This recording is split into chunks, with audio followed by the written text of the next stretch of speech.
ازيكم يا جماعه؟ عاملين ايه؟ اتمنى تكون الامور بخير مع الكل باذن الله، واتمنى تكون الظروف الحاليه يعني بتعدي على الكل باذن الله بافضل حال. وان شاء الله نعدي الظروف اللي احنا فيها مع بعض باذن الله يعني في افضل حال برضه باذن الله. ان شاء الله النهارده هتكلم عن فيديو هيكون بدايه لسلسله شرح ان شاء الله القطعه لحاجه معينه محتاجه اوضحها للناس. الحاجه دي هي اللي هتبقى ليها الفيديو ده وكمان 3 فيديوهات او كمان فيديوهين غير ده هنكمل فيهم الشرح عشان ما نطولش على الناس في الفيديو واحد، فيكون الفيديو يعني كتير او مدته طويله، فهنعملهم في 3 او 4 فيديوهات غير الفيديو ده عشان نبسط على الناس. فهنشرح في الفيديو ده او هنتكلم عن how to pass an English interview, an English work interview، اللي هو ازاي تعدي في انترفيو انجلش بسهوله، وايه هي الستبس اللي احنا المفروض نعرفها عشان نعدي من الانترفيو الانجليش ان شاء الله.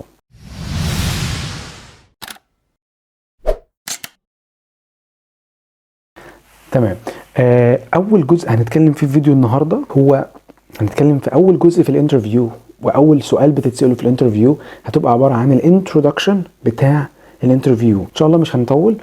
الجزء ده هيبقى متكون الانترودكشن بتاع الانترفيو هتبقى متكونه من 3 parts، 3 اجزاء في الانترفيو. اول جزء طبعا السؤال اللي انت هتتساله طبعا عن الجزء ده اللي هو can you please start with introducing yourself or may you introduce yourself or can you introduce yourself، اللي هو ممكن تقدم نفسك او تعرف نفسك. هو ده اول جزء في الانترفيو. طبعا قلنا ان الجزء ده بيتكون من 3 اجزاء. اول جزء ان انت هتتكلم عن نفسك وعن عمرك، اسمك، عمرك، واتخرجت منين وتخصص ايه، تمام، بالعربي قبل ما نتكلم الانجليش. التاني جزء في الانترودكشن هتبقى عباره عن انت عشت فين او كنت عايش فين وحاليا عايش فين، وكنت عايش في المكان اللي انت كنت عايش في الاول مثلا ليه ولمده قد ايه، ببساطه جدا وبهدوء ومن غير تسرع ومن غير جري في الكلام. تمام، ده الجزء الثاني. الجزء الثالث والاهم ان انت بتتكلم عن هوبيز بتاعتك اللي انت بناء على كده هتربط بيها الاجزاء اللي باقيه من الانترفيو. فبناء على الاتش ار اللي هيسمع منك كده هيسالك الاسئله اللي جايه في الانترفيو، اللي هو الجزء بتاع الهوبيز والجزء الاهم. نرجع تاني للجزء الاول اللي هو بتاع اسمك وسنك وانت اتخرجت من ايه. بالانجلش هنقول ببساطه زي ما قلت وهدوء ومن غير اي تسرع. مثلا my name is Muhammad, I'm 24 or 25 or 26 years old. I'm a graduate of the faculty of Al-Alsun or commerce or arts or physical education, any faculty. اتخرجت من الكليه الفلانيه. I'm specialized in English literature and linguistics. في حد تاني ممكن يكون specialized in swimming, specialized in law, specialized in accounting or economics على حسب التخصص بتاعك. يبقى ده اول جزء. اول جزء قلنا I'm Muhammad, I'm 25 years old, I'm a graduate of Al-Alsun faculty and Shams University. ده عن نفسنا. تمام، ده اول جزء، سنك، اسمك وسنك والمكان والتخصص بتاعك. تاني جزء المكان اللي انت عشت فيه او عشت فيه والمكان اللي انت عايش فيه حاليا. According to myself, I used to sit in Cairo for 6 years. Okay, because of my faculty, because of my army service. Now I'm sitting in Mansoura, my home city. Okay. ممكن حد تاني يقول I am from Mansoura, I was born in Mansoura, I never left the city. Okay، ان هو مثلا ما مشيش من المنصورة خالص. فعلى حسب انت عشت فين او بتعيش فين حاليا بتقول الجزء الثاني من الانترفيو. تمام. الجزء الثالث والاهم زي ما قلت اللي هو بتتكلم عن الهوبيز بتاعتك اللي بتربط بيها السؤال اللي هتتسأله بعد كده من الانترفيور.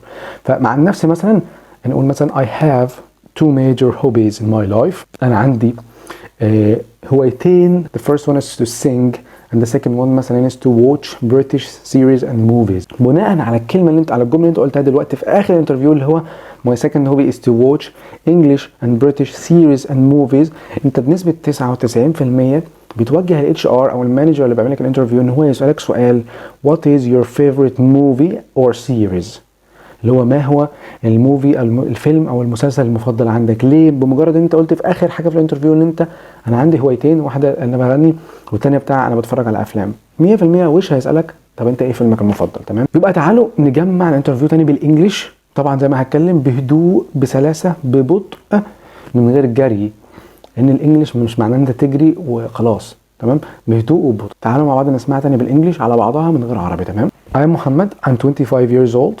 I am a graduate of Al-Alsun faculty and Shams University. I am specialized in English literature and linguistics. I used to sit in Cairo for 5 years. Okay. because of my faculty and because of my army service. Now I'm sitting in Mansoura because of this is my home city where my family is based. I have two major hobbies in my life.